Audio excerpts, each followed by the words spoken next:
하나님의 말씀은 사마 21장 1절에서부터 14절. 제목은 침묵의 청구서입니다. 요즘 그 관심사가 지금 월드컵 때문에 난리죠. 여기저기서 월드컵 본다고 정신이 없습니다. 전 세계가 이제 다양한 국가들이 이렇게 활약하는 것을 보고 참, 세상이 참 넓다. 왜? 제가 들어보지 못한 퀴라소라는 나라도 있고, 요번에 그 아주 참 대단한 거는 섬나라인 카보베르데라는 데가 있어요. 카보베르데. 여기가 32강에 진출했어요. 자력으로. 인구 50만밖에 안 돼요. 네. 그런 아주 조그만 섬나라가 32강에 진출했다는 승전보가 들려왔고요. 그 다음에 노르웨이. 그게 참, 노르웨이도 이제 통과 32강 됐는데, 혹시 그 응원하시는 걸 보셨나요? 노를 이렇게 저으면서요, 함성을 지르는데, 와, 정말 대단합니다. 이게 수준이 높은 그런 응원을 보면서, 야, 우리 대한민국 이거하고는 차원이 다르다. 감탄이 저절로 나옵니다. 감탄이. 야, 대단합니다. 나중에 한번 기회가 되시면 TV에 보시는 것도 알 거예요. 근데 정작 이렇게 다른 나라는 지금 축제 분위기 있는데, 우리나라는 대표팀의 성적표를 보면서 마음이 참 씁쓸합니다. 모든 조건이 다 좋았거든요. 이거 완전 멕시코도 이겨갖고, 우리는 비기거나 했으면 그냥 바로 자력으로 올라가는데, 탈락 위기에 놓여 있습니다. 근데 진짜 우리가 실망하는 이유는요, 그게 아니에요. 그게 아니고, 바로 작년부터 있었던 국민의 마음을 짓눌렸던 축구협회의 오만 때문입니다. 국가대표 감독 선임을 하면서 수많은 외국에 있는 감독들을 다 검토하겠다던 그 공정한 시스템은 막판에 싹 무너지고 말았습니다. 그래서 면접도 없고 검증도 없이 독단적으로 홍명보 감독을 선임을 했습니다. 누가요? 누구지? 일단 말씀드릴게요. 그래서 참다 못한 그 축구협회 내부 위원이죠. 박주호라고 전 감독 축구선 대표. 이것은 불공정한 밀실 행정이다라고 이렇게 재판까지 했죠. 그래갖고 이제 좀 양심 선언을 했습니다.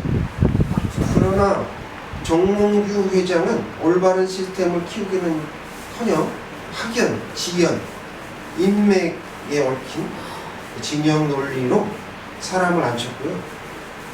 투명한 절차나 충고를 건네는 외부의 목소리 이조차도 무시해버렸어요. 우리가 알아서 한다. 그런 오만함으로 이렇게 일관되었던 겁니다. 그러니 이런 조직이 월드컵을 준비했으니 당연히 예선 떨어질 수밖에 없는 거죠. 근데 재밌는 건요, 참 이상하게, 같은 현대 일가잖아요. 정주영의 아들이거든요, 다. 근데 정의선 회장 아십니까? 대한양궁협회 회장. 여기는 어떻게 됐어요? 양궁의 세계 1위가 된 게 뭐예요? 공정한 선수? 선발이잖아요. 이걸로 해갖고 세계 1위를 하고 있는데 왜 같은 정신인데 왜 그럴까? 참. 당시 이게 많은 국민들이 분노했던 사실은 감독의 실력에 유무가 있는 게 아니에요. 지도부가 원칙을 깨트린 거죠. 원칙을 깨트리고 내부의 수많은 전문가와 이사들이 다 입을 다물었어요. 자기 편의와 이익을 위해서. 그 비겁한 침묵의 카르텔이 된 거죠. 누구 때문에요? 누구 눈치 본다고? 정 회장 눈치 보고. 한 사람의 오만과 공동체의 방조가 결국은 이런 그게 참 결과를 날 수밖에 없는. 저는 사실은 이거 월드컵 본선 가기 전에 잘 안 될 거다라고 생각을 했어요. 그런 생각을 했는데 결국은 그렇게 들어갔죠. 여러분 잘 아시다시피 2002년 우리가 한일 월드컵 때 얼마나 막 꿈은 이루어진다 막 이래가지고 대단했잖아요. 우리 열정이 있었거든요. 근데 그때 좀 시스템을 좀 잘 구축했더라면 우리가 세계적인 지금 국가로 축구에 대한 국가로 아마 독보적이 되지 않았을까. 그런 기회를 놓친 거죠. 일본은 보세요. 자기 시스템을 잘 해가지고 우리보다 너무 잘해요. 보니까 저도 게임을 몇 번 봤거든요. 아주 조직적이고, 뭐 키가 큰 선수가 있는 것도 아니고 체력이 아주 좋은 선수가 있는 것도 아니고 스타 플레이예요. 우리 손흥민처럼 그런 선수가 있는 거 아니에요. 근데 잘해요. 부럽더라고요. 그리고 우리가 이 시스템을 잘 갖추는 그 골든 타임을 놓친 거죠. 좋은 기회를 살리지 못한 거예요. 20년이 지났어요. 지금이라도 늦지 않았으니까 좀 요번 좀 이렇게 잘 뜯어붙였으면 좋겠어요. 근데 여러분 이게 단지 축구협회만 일입니까? 그렇지 않아요. 이 모습은 오늘 우리 대한민국의 그 사회, 그러니까 뭐 스카이대, 명문대학 출신 뭐 이런 것들, 그다음에 정치판, 그리고 교회도 있어요. 대형교회 세습 이런 것들을 왜 교인들은 가만히 지켜보고만 있는 거예요? 주한교회 아시나요? 주한교회도 인천에 있는 주한교회도 세습할 뻔했어요. 근데 이제 다들 막 장로들이 막고 모든 분이 막아가지고 그렇게 안 하고 정상적인 그런 길을 밟아가죠. 근데 이제 저 명일동에 있는 아시죠? 그 교회는 지금도 세습을 잘 하고 있는지 모르겠습니다. 어쨌든 그래서 이것이 바로 우리의 그 투명한 거울이다. 지도자의 겸손이 사라질 때, 또 그리고 그 곁에 불의와 타협하고 이렇게 동조하는 비겁한 동조자들 이게 점점 늘어난다면, 그럼 뭐 공동체는 뭐 스스로 무너지는 거예요. 스스로.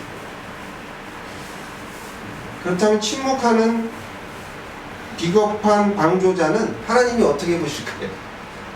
그걸 한번 오늘 보자 이거죠. 오늘 본문을 통해서 우리에게 주시고자 하시는 하나님의 말씀은, 첫째, 하나님의 공의에는 시효가 없습니다. 따라해 볼게요. 하나님의 공의에는 시효가 없습니다. 거룩하신 하나님의 말씀입니다. 1절입니다. 다 같이 함께 봉독하겠습니다. 시작.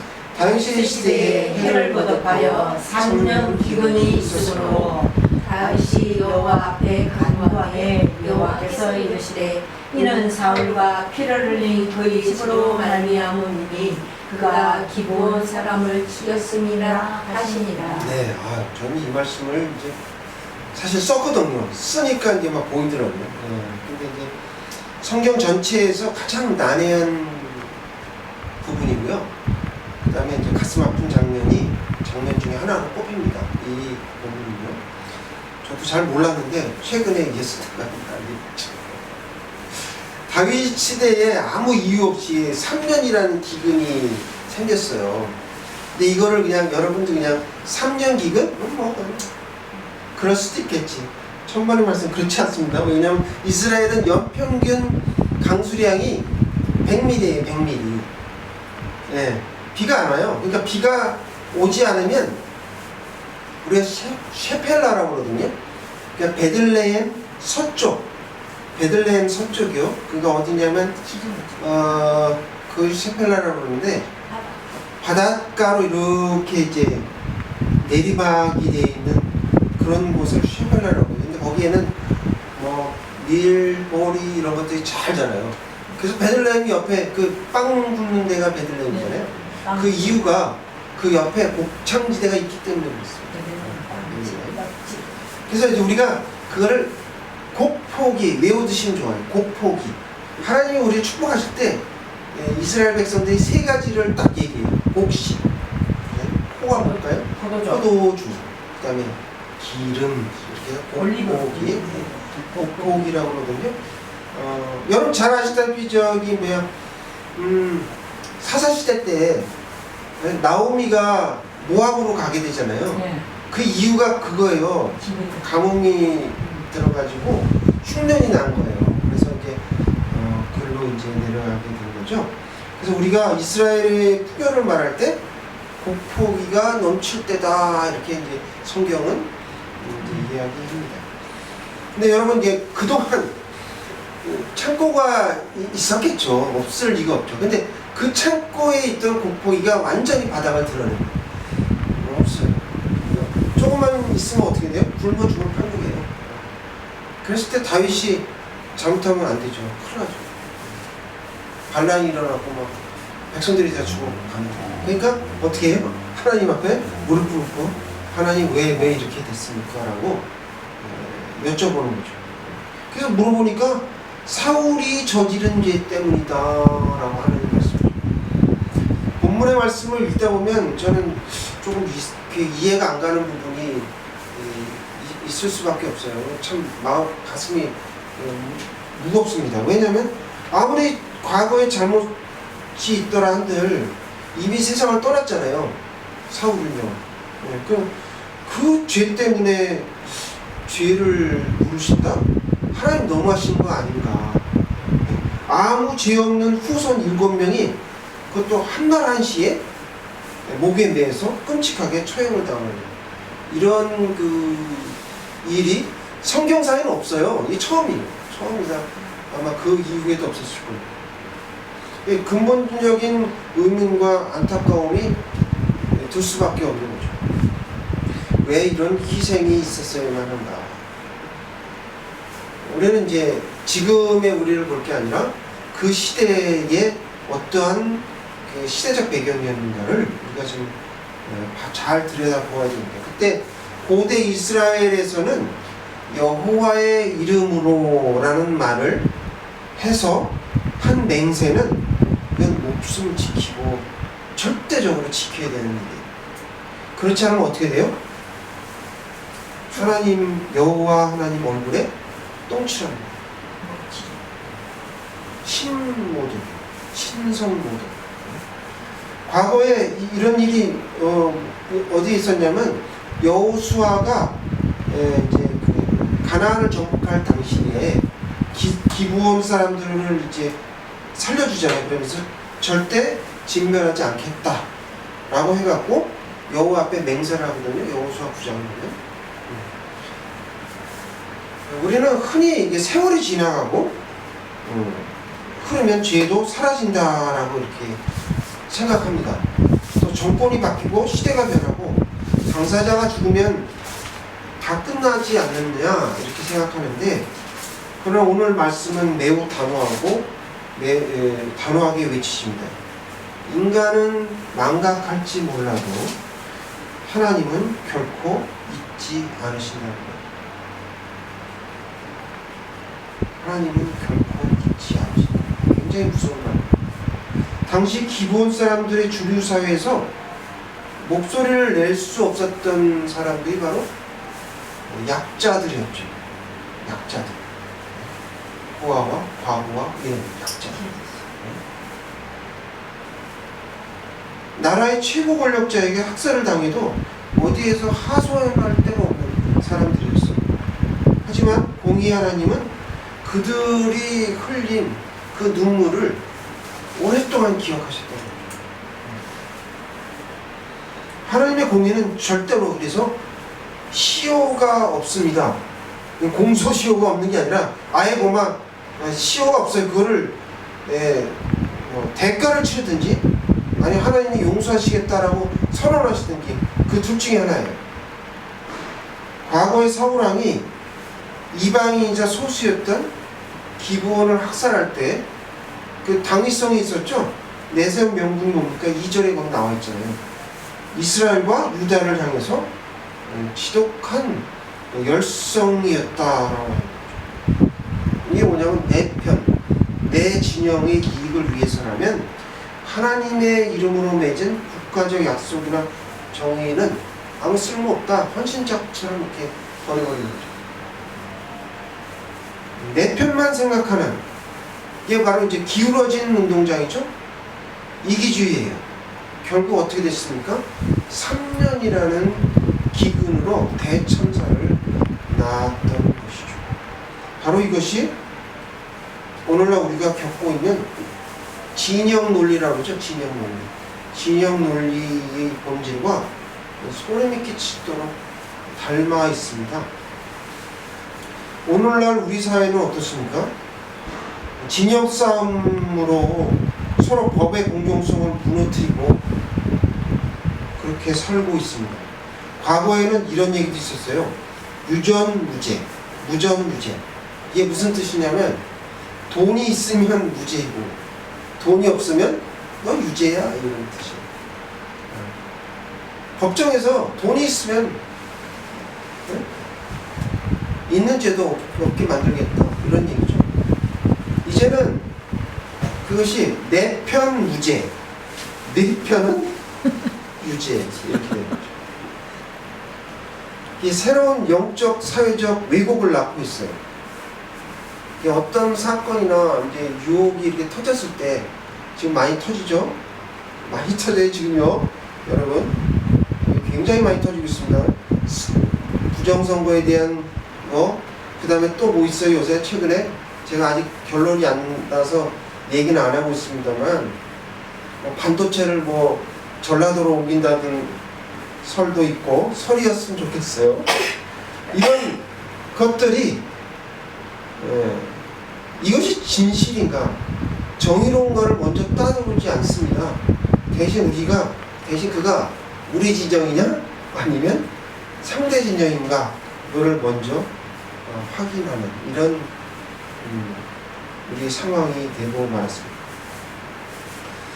우리 편의 죄는 어쩔 수 없는 실수고 정치적인 탄압 때문이다 라고 이렇게 하고 의원들이 감싸잖아요. 민주당 의원들 다 감싸. 어때요? 당장 내란이다 이런 없는 죄도 만들어서 이렇게 하고 있습니다.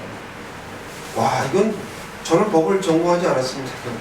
법을 전공하고 공의를 실현하겠다는 이런 사람들, 이런 직업에 종사하는 사람들이 이 진영 논리에 갇혀서 법과 공의의 기준은 어떻게 돼요? 고물줄 늘어나듯이 늘어났다 줄어들었다 합니다.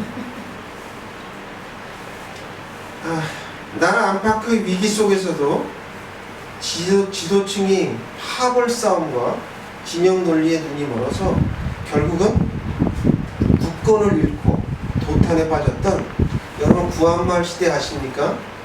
구한말 시대, 그 비극이 오늘날 이 땅에 재현되지 않으라는 법이 없습니다. 우리는 이 경고의 말씀을 무겁게 들어야만 합니다. 내 진영의 유불리를 떠나서 하나님의 그 보시기에 공의로운가, 그리고 우리 사회에 소외된 그 사람들, 기본 같은 사람들의 눈물을 닦아주지 않으면 안 된다라는 거죠. 그러므로 하나님의 공의는 시효가 없다고 말씀하십니다. 둘째는 방조의 연대 책임을 반드시 물으십니다. 따라해볼게요. 방조의 죄의 연대 책임을 반드시 물으십니다 라고 말씀하십니다. 거룩하신 주님의 말씀입니다. 14절 다 같이 봉독하겠습니다. 사울과 그의 아들 요나단의 여호와 함께 베냐민 땅 셀라에서 그의 아버지 기스의 교회에 장사하되 모두 왕의 명령을 따라 행하리라. 그 후에야 하나님이 그 땅을 위한 기도를 들으시리라. 네, 그제야 그 땅을 위한 기도를 들으셨다라고 말씀하십니다. 성도 여러분, 사울이 그 서슬퍼런 칼날을 휘두르며 폭주를 했죠. 그때 그 주위에 아무도 없었습니까? 그렇지 않았죠. 그의 신하도 있었고 장군들도 있었고 대표지도자들도 있었잖아요. 대제사장도 있고 그랬는데, 그러나 그들 중에 누구도 왕이시여 이것은 하나님 앞에 천인공로한 죄입니다. 여호와의 이름으로 맺은 언약을 깨뜨리면 우리와 우리 후손들이 하나님 앞에 심판을 받습니다. 당장 멈추셔야 합니다. 라고 말한 사람이 한 명도 없었다. 그들은 왜 침묵했을까요? 권력의 서술에 무서워서 몸을 살했을 수도 있겠죠. 근데 그것보다는 그 성경에 나와 있는 그 내용을 잠깐 상상해 보면, 저 이방 기브온놈을 쫓아내고 죽여서 빼앗은 땅과 재산이 그러니까 이제 사울의 아들들이죠. 그랬단 말이에요. 우리 지파, 우리 진영이 이익이 되니까라고 속으로는 이제 손뼉을 치면서 아주 좋아했겠죠. 그러나 기억하십시오. 불의 앞에 침묵하는 것은 중립이 아니에요. 나는 중립을 지키겠다. 이건 중립이 아니에요. 불의에 암묵적으로 동조하는 그런 방조죄입니다.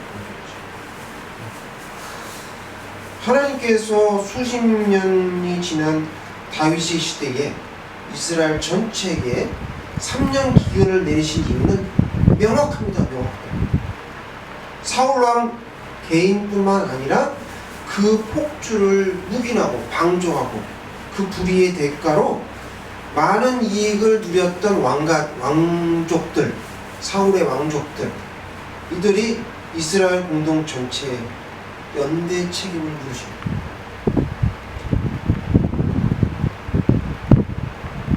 그냥 된 게 아니라, 여러분 아까 제가 보여드렸던 베네수엘라의 그 지진을 뉴스로 보셨을 거예요. 막 건물이 완전히 무너졌고 지금 920명이 사망했다고 합니다. 실종자가 5만 명이에요. 근데 그 사람들을 지금 구조하고 해야 되는 72시간 안에 살릴 수가 있는데 그걸 못하고 있어요. 왜 그래요? 좌파들이, 좌파 정권이었거든.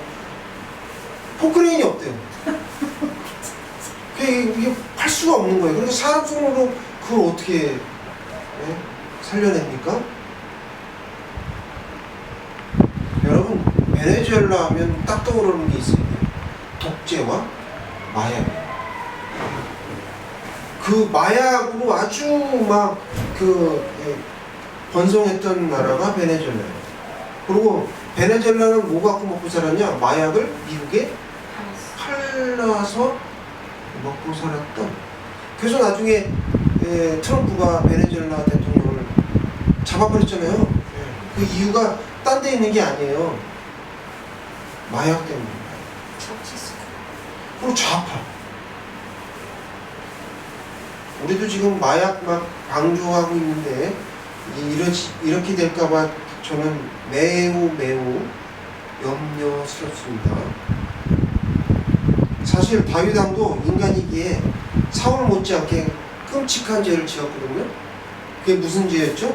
충성스러운 부하 우리아를 죽이고 밧세바를 취했잖아요. 그러나 다윗에게는 사울과 다르게 큰 차이점이 하나 있어요. 그게 뭐냐면 다윗 곁에서 목숨 걸고 직언한 사람이 있어요. 누구죠? 나단 선지자. 바로 나단 선지자가 하나님의 공의를 다윗에게 외쳤잖아요. 근데 이제 다행히도 다윗이 그 뼈아픈 충고를 들었을 때 그 변명하지 않고 즉시 침상을 눈물로 적시며 하나님께 회개했습니다. 곁에서 브레이크를 걸어준 참된 충고도 있었고 그 충고를 달게 받아들였던 그런 다윗이 있었기 때문에 다윗 공동체는 영원히 파멸을 면할 수 있었습니다. 반면에 옳은 말을 해주는 이가 아무도 없었던 사울의 가문과 그 시대는 어떠했습니까? 그가 심은 침묵의 오늘 그 청구서, 오늘 제목처럼 침묵의 청구서는 세월이 흘렀지만 고스란히 부메랑으로 되어 돌아왔습니다. 아무도 죄 없는 그의 아들들과 그 다음에 외손자들 7명이 메람의 아들이죠. 7명이 한나란시에 나무에 매달렸고 새와 들짐승이 밥이 되는 참혹한 비극을 맞이한 것입니다. 그 불의를 묵인하고 침묵하는 공동체는 결국 가문과 국가가 파멸이 되고 만다. 엄중한 하나님의 경고입니다. 그러므로 방조죄의 연대 책임을 반드시 물으신다라는 말씀입니다. 오늘 말씀을 통해서 우리는 하나님의 공의에는 시효가 없습니다. 이 말은 인간은 망각하고 진영 논리에 덮으려 할지라도 하나님은 소외된 약자의 눈물을 반드시 기억하신다는 말씀이고요. 두 번째로는 방조죄의 연대 책임을 반드시 물으신다. 이 말은 지도자의 폭주 앞에 내 이익과 안위를 위해 침묵하는 것은 중립이 아니라 공동체를 파멸로 이끄는 공범의 길이다라고 말씀하십니다. 이 마음을 품고 잠언 21장 3절 주보 뒷면에 있습니다. 찾아서 다 같이 봉독하겠습니다. 시작. 공의와 정의를 행하는 것은 제사 드리는 것보다 여호와께서 기쁘게 여기시느니라. 아멘. 성도 여러분, 이 말이 얼마나 두렵고도 소중한 말씀입니까?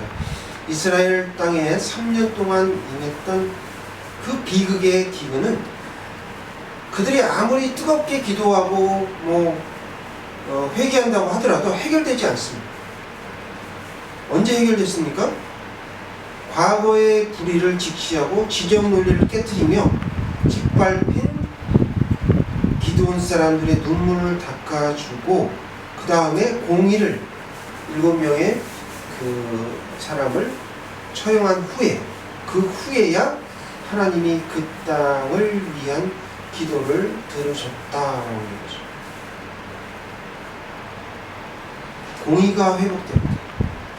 비로소 막혔던 하늘문이 열리게 됩니다. 축복의 단비가 내린 것입니다.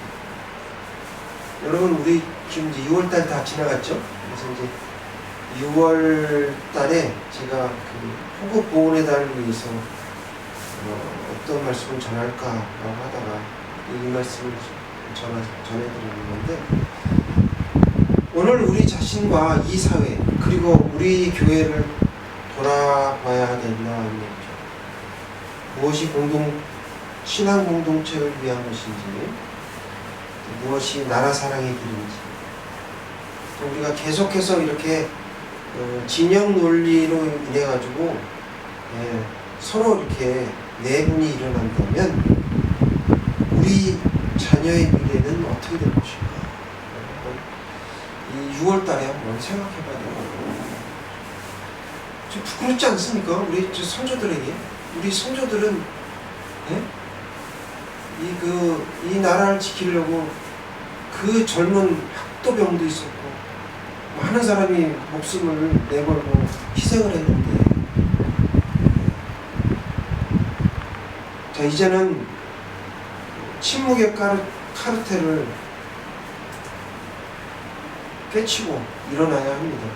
위정자들이 하나님을 두려워하고 지극히 작은 자들과의 약속도 이렇게 무겁게 여기도록 우리는 깨어 기도하며 공의의 목소리를 내야 합니다. 거짓으로 거짓 공약하고 이런 거 더 이상 해서는 안 된다는 얘기죠. 내 편 가르는 그 비뚤어진 그런 진영 논리를 좀 벗어던지고 공의와 정의의 말씀을 따라서 우리가 우리의 삶과 공동체에 본이 되어야 되지 않을까, 캐논이 되어야 된다. 우리가 불의에 대한 방조를 멈출 때 다윗처럼 상처받는 자들의 눈물을 닦아내며 하나님의 공의 앞에 겸손히 무릎을 꿇고 비로소 이 땅을 덮고 있는 그런 오랜 갈등들 또 저주들 이런 것들을 끊어내야 돼요. 그래야 앞으로 우리 대한민국의 미래가 있는 것입니다. 지금 벌써 구한말 시대 때 전봉준 이 사람이 막 엉뚱한 짓을 하는 바람에 일본 군대를 끌어들여가지고 어떻게 됐어요? 우리나라가 36년 동안 일본의 압제를 받았지 않습니까? 그와 같은 일을 또 겪으시려고 그러십니까? 그러면 안 되겠죠. 그래서는 안 돼요. 그래서 잠언 21장 3절에 우리가 아까 읽었듯이 하나님은요, 우리가 제사보다 예배보다 뭘 더 소중히 여기세요? 공의와 정의를 세우는 일을 더 기뻐하신다는 거죠. 먼저 우리가 공의와 정의를 행하고 그 다음에 예배를 드려야 된다는 거예요. 제사를 드려야 된다. 공의와 정의가 강물처럼 흐르는 우리 교회와 저와 여러분이 다 되시길 주님의 이름으로 간절히 축원합니다. 기도하시겠습니다.